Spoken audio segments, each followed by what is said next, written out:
Good morning, सभी का स्वागत है सीएल करियर एकेडमी के इस ऑनलाइन प्लेटफॉर्म पर, जहां पर हम यूट्यूब पर डेली करंट अफेयर्स का वीडियो लेकर आते हैं सुबह 7:15 पर। और डेली करंट अफेयर्स जो है आप जरूर देखा करिए। हमारे चैनल पर अगर नए हैं तो सबसे पहले इसको सब्सक्राइब करिए और इसके बेल बटन को जरूर डाउनलोड करिए, उसको जरूर प्रेस करिए, क्योंकि जो है इसमें आपको पूरे वीडियो का नोटिफिकेशन सबसे जल्दी मिल जाएगा। और हमारे प्ले स्टोर से, जो गूगल का प्ले स्टोर है, वहां से आप हमारे सीएल कैरियर एकेडमी का जो है ऐप जरूर डाउनलोड करिए। 999 रुपए में आपको पूरे 1 साल का सब्सक्रिप्शन मिल जाएगा, जहां पर आप पूरे 1 साल तक किसी भी कोर्स की तैयारी कर सकते हैं, चाहे एसएससी का हो, स्टेट एसएससी का हो, या UPPSC, RAS, MP, Uttarakhand, Bihar, Jharkhand, Chhattisgarh, Himachal, इसके जितने भी जो भी तैयारी आप करना चाहते हैं आप कर सकते हैं। करंट अफेयर्स वहां पे मिल जाएगा, पीडीएफ मिल जाएंगे, प्रैक्टिस सेशन मिलेगा, आप जरूर उसको डाउनलोड कर लीजिए। चलिए आज के सेशन का शुरुआत करते हैं। हमारा पहला करंट अफेयर्स का प्रश्न है, आईसीसी अंडर 19 क्रिकेट विश्व कप 2022 की मेजबानी कौन सा देश करेगा? अंडर 19 क्रिकेट विश्व कप ये पुरुष का होगा। अंडर 19 क्रिकेट पुरुष क्रिकेट विश्व कप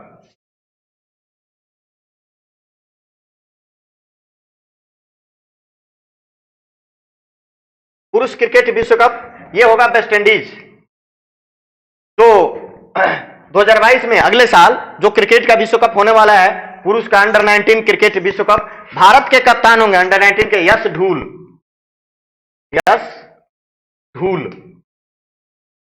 भारतीय अंडर 19 टीम के कप्तान है एस ढूल, ये याद रखिएगा। अगले साल ये इवेंट जो है वेस्ट इंडीज में आयोजित किया जाएगा। आईसीसी का आगामी टूर्नामेंट देखते हैं कहां होगा। आईसीसी के आगामी टूर्नामेंट होंगे आईसीसी पुरुष टी20 विश्व कप 2022 का जो आयोजन होगा ऑस्ट्रेलिया में। पुरुष अंडर 19 नहीं, ये पुरुष टी20 क्रिकेट विश्व कप अगले साल होगा ऑस्ट्रेलिया में। इस वर्ष जो अंडर 19 विश्व कप हुआ, जो पिछले साल होना था, इस बार हुआ है, उसका विजेता कौन रहा है?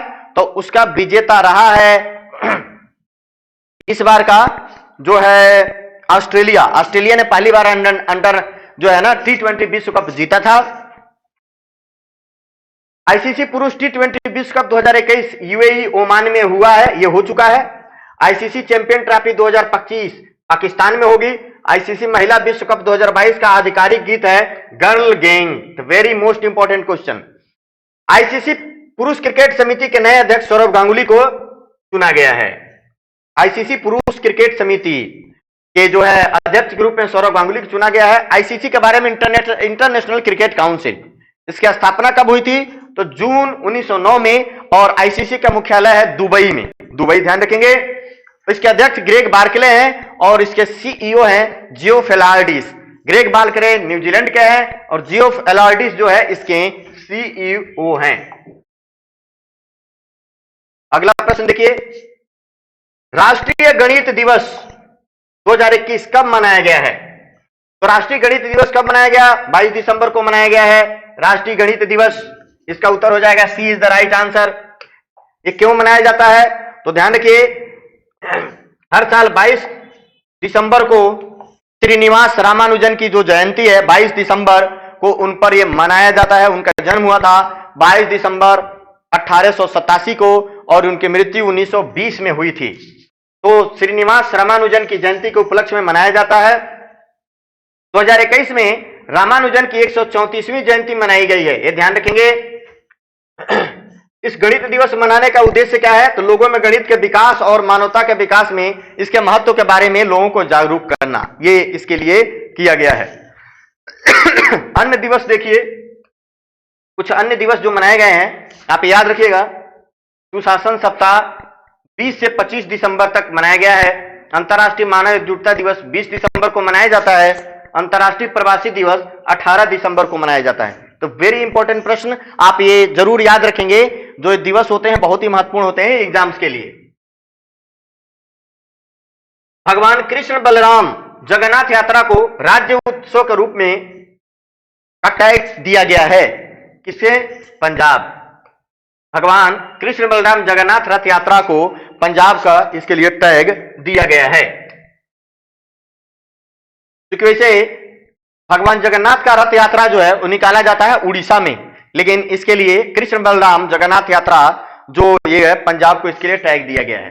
पंजाब के मुख्यमंत्री चरणजीत सिंह चन्नी ने भगवान कृष्ण बलराम जगन्नाथ यात्रा को एक वार्षिक राज्य उत्सव घोषित किया है। इसकी 25वीं श्री भगवान कृष्ण बलराम जगन्नाथ रथ यात्रा को हरी झंडी दिखाने के दौरान की गई। अन्य उत्सव देख लीजिए, अंतरराष्ट्रीय मधुमक्खी पालन महोत्सव 2021 कहां मनाया गया? हल्द्वानी में मनाया गया है। हल्द्वानी में मनाया गया है। लोक रंग उत्सव 2021 जयपुर में, हार्नबिल महोत्सव नागालैंड में, बोईता बंदना महोत्सव उड़ीसा में और बूंदी उत्सव जो है राजस्थान में मनाया जाता है। अगला प्रश्न है, महिलाओं और बालिकाओं को निःशुल्क सैनिटरी नैपकिन वितरण के लिए उड़ान योजना किस राज्य की सरकार ने शुरू किया है? उड़ान योजना किस राज्य की सरकार ने शुरू किया है? Rajasthan is the right answer. इसका सही उत्तर होगा राजस्थान ने ये उड़ान योजना शुरू किया है। इसकी जो है व्याख्या देखते हैं क्या है। इस प्रकार का पहल शुरू करने वाला पहला राज्य राजस्थान बन गया है। उड़ान योजना के तहत 10 से 45 साल तक की 1.20 करोड़ 1 करोड़ 20 लाख महिलाओं और बालिकाओं को निःशुल्क सैनिटरी नैपकिन वितरण किया जाएगा। राजस्थान की अन्य योजनाओं के बारे में थोड़ा देखते हैं। राजस्थान की अन्य योजनाएं, प्रशासन गांव के संघ अभियान, इंदिरा गांधी शहरी क्रेडिट कार्ड योजना, जनजाति भागीदारी योजना, नो मास्क नो मूवमेंट अभियान, मुख्यमंत्री चिरंजीवी योजना, ये सब राजस्थान की योजनाएं हैं जो शुरू की गई हैं। उड़ीसा के मुख्यमंत्री ने किस नदी पर राज्य के सबसे लंबे टी सेतु का उद्घाटन किया है? तो ये किया है महानदी पर। ये राज्य के सबसे लंबे टी सेतु महानदी पर किया है। 30 दिसंबर को उड़ीसा के मुख्यमंत्री कौन है? नवीन पटनायक ने इसका उद्घाटन किया है। उड़ीसा का यह सबसे लंबा पुल है। उड़ीसा का सबसे लंबा पुल बन गया है। यह पुल अंग्रेजी के टी के आकार में बनाया गया है। पुल की लंबाई 3.4 किलोमीटर और चौड़ाई 7.5 मीटर है। यह पुल गोपीनाथपुर को बैदेश्वर के सिंघाना से जोड़ेगा। इसकी लागत 111 करोड़ है। उड़ीसा के बारे में जानते हैं। उड़ीसा की राजधानी कहां है? भुवनेश्वर है उड़ीसा की राजधानी। इसके मुख्यमंत्री है नवीन पटनायक, बीजू जनता दल से है। इसके राज्यपाल है गणेशी लाल। राज्यसभा की 10, लोकसभा की 21 और विधानसभा की 147 सीटें हैं। चीन में भारत के अगले राजदूत कौन बने हैं? तो ध्यान रखिएगा, चीन में भारत के अगले राजदूत प्रदीप कुमार रावत को बनाया गया है। चीन में भारत के अगले राजदूत बने हैं Pradeep Kumar Rawat. Very very most important, याद रखिएगा, परीक्षा के लिए बहुत ही महत्वपूर्ण है। चीन एशिया महाद्वीप में स्थित है। एशिया महाद्वीप में स्थित है चीन।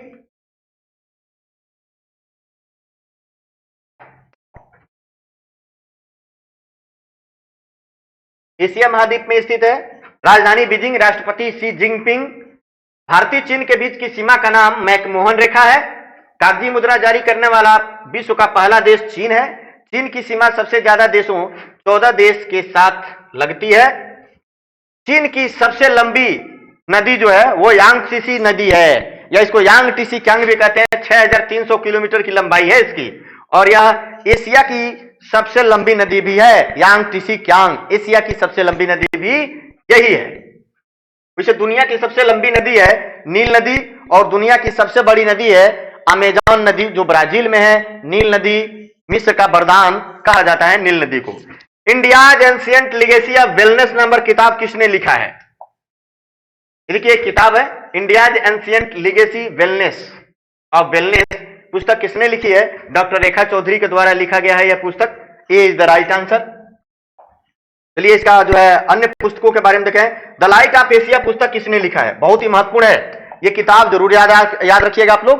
वेरी वेरी मोस्ट इंपोर्टेंट किताब है ये। द लाइट ऑफ एशिया जो है जयराम रमेश के द्वारा लिखा गया। The Struggle Within A Memoir of A Emergency Ashok Chakravarti के द्वारा। द ग्रेट बिग लायन ये क्रिसिट नाइट के द्वारा किताब लिखा गया है। Urdu Poets and Arts Gems of Deccan JS Iftikhar Khan के द्वारा यह लिखा गया है। तो किताब है, किताब बहुत ज्यादा महत्वपूर्ण होते हैं। 1-2 किताब एग्जामों में जरूर पूछे जाते हैं, लगभग जो है प्रश्न पूछे ही जाते रहते हैं। तो इसकी लिस्ट बना के जरूर रखिएगा, एग्जाम में जाते समय दोहरा के जाइएगा। राष्ट्रमंडल भारोत्तोलन चैंपियनशिप, कॉमनवेल्थ वेटलिफ्टिंग चैंपियनशिप 2021 में भारत ने कुल कितने पदक जीते हैं? तो भारत ने पदक जीते हैं 16। भारत ने 16 पदक जीते हैं, याद रखिएगा। वेटलिफ्टिंग चैंपियनशिप जो राष्ट्रमंडल का हुआ है, कहां हुआ है? तो ये राष्ट्रमंडल का वेटलिफ्टिंग चैंपियनशिप का आयोजन हुआ था ताशकंद, उज्बेकिस्तान की राजधानी ताशकंद में हुआ था।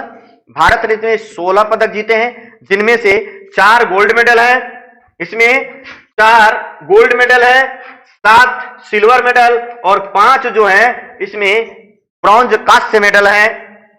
भारत राष्ट्रमंडल में कब शामिल हुआ? मई 1949 में। स्टैटिक जीके का प्रश्न है, याद रखेंगे। राष्ट्रमंडल में कुल वर्तमान में 54 सदस्य देश हैं।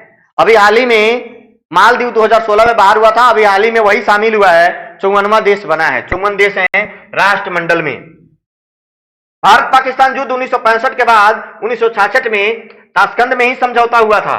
ताशकंद की राजधानी जो उज्बेकिस्तान है, भारत पाकिस्तान जो युद्ध हुआ था 1965 में, उसके बाद 1966 में ताशकंद समझौता हुआ था। तो ताशकंद इसलिए भी बहुत ही महत्वपूर्ण, आप लोग याद रखेंगे। अगला प्रश्न है, एशियाई हॉकी चैंपियनशिप ट्रॉफी 2021 में भारत ने कौन सा पदक जीता है? एशियाई हॉकी चैंपियनशिप हुई है जिसमें भारत ने कांस्य पदक जीता है। कांस्य पदक, भारत ने कांस्य पदक जीता। चलिए इसका जो है हम देखते हैं। वैसे एशियाई हॉकी चैंपियनशिप 2021 का आयोजन कहां किया गया है? बांग्लादेश की राजधानी ढाका में किया गया है। यह इसका 6वां संस्करण था, 6th एडिशन था। एशियाई हॉकी चैंपियनशिप के सेमीफाइनल में जापान ने भारत को 15-3 से हरा दिया और भारत इस तरीके से फाइनल खेल नहीं पाया। उसको अंततः कांस्य पदक से ही हाथ धोना जो है सीखना पड़ा। लेकिन इसका विजेता कौन था? दक्षिण कोरिया। दक्षिण कोरिया ने जापान को हरा दिया, तो दक्षिण कोरिया को स्वर्ण पदक, जापान उप विजेता रहा, रजत पदक, और भारत जो है तीसरे पोजीशन पर रहा, उसको कांस्य पदक दिया गया। अन्य जो है देखिए, अन्य पुरस्कार कौन कौन से हैं? कुछ अन्य पुरस्कारों की बात करते हैं। फुटबॉल का बैलन डोर पुरस्कार रिकॉर्ड 7वीं बार, अब तक इतने बार किसी ने नहीं जीता। अर्जेंटीना के जो महान फुटबॉलर लियोनेल मेसी को दिया गया है बैलन डोर 7वीं बार। 6 बार क्रिस्टियानो रोनाल्डो पा चुके हैं। सैयद मुश्ताक अली ट्रॉफी 2021 को तमिलनाडु ने जीता है। आईपीएल 2021 का खिताब चेन्नई सुपर किंग ने जीता था। नॉर्वे शतरंज ओपन 2021 का खिताब डी गुकेश ने जीता है। यह ज्यादा महत्वपूर्ण है, आप लोग इसको भी याद रखेंगे, बहुत ही महत्वपूर्ण है। नई पीढ़ी की प्रलय मिसाइल, नई पीढ़ी की प्रलय मिसाइल का प्रथम उड़ान परीक्षण किसने किया? डीआरडीओ ने। इसका परीक्षण किसने किया है?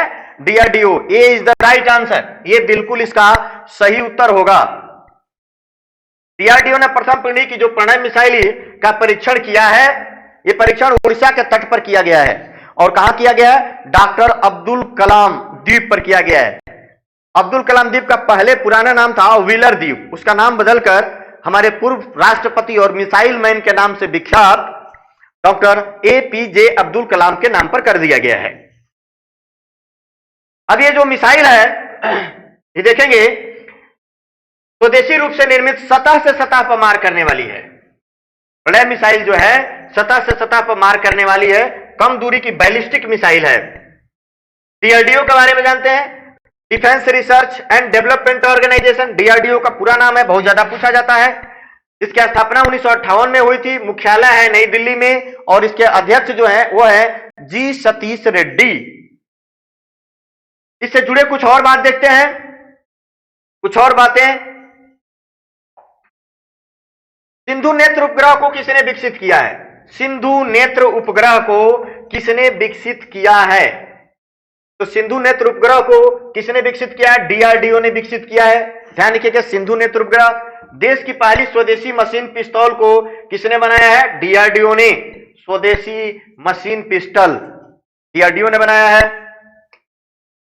आकाश एनजी मिसाइल का जो परीक्षण डीआरडीओ ने ही किया है। आकाश एनजी मिसाइल डीआरडीओ के द्वारा परीक्षण किया गया है। Anti radiation missile, anti radiation missile Rudram का भी सफल परीक्षण डीआरडीओ ने ही किया है। देश के पहले एयर ड्राफ्ट कंटेनर, जिसको सहायक एनजी कहा जाता है, का सफल परीक्षण भी डीआरडीओ ने ही किया है। सीआरपीएफ के लिए रक्षिता बाइक एम्बुलेंस को डीआरडीओ ने ही विकसित किया, डिजाइन किया है। ये बात याद रखेंगे आप। इस तरीके से ये डीआरडीओ की बहुत सारी ये जो है पहल, जो इन्होंने परीक्षण किया, जो डिजाइन किया, उसको याद रखेंगे। तो चलिए आज के लिए इन शानदार प्रश्नों पे जो चर्चा है उसको लिखिए, इसको जरूर डेली बेसिस पे लिखेंगे, आपके परीक्षा के लिए बहुत ही महत्वपूर्ण होंगे। चलिए आगे फिर हम कल मिलते हैं, कल फिर और शानदार प्रश्नों के साथ हम मिलेंगे। तब तक के लिए जय हिंद, जय भारत।